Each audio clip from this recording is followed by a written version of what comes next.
So for today, babalik tayo. So na-busy tayo lately. So ngayon lang tayo rin nakakagawa ng mga contents.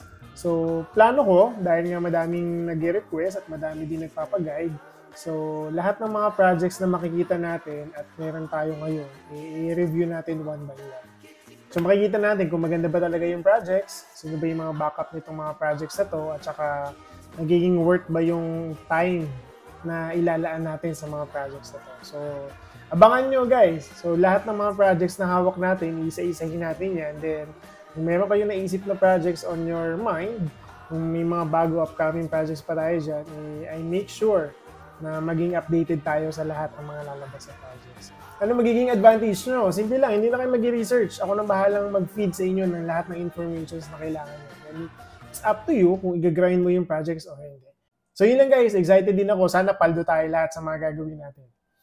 Let's go!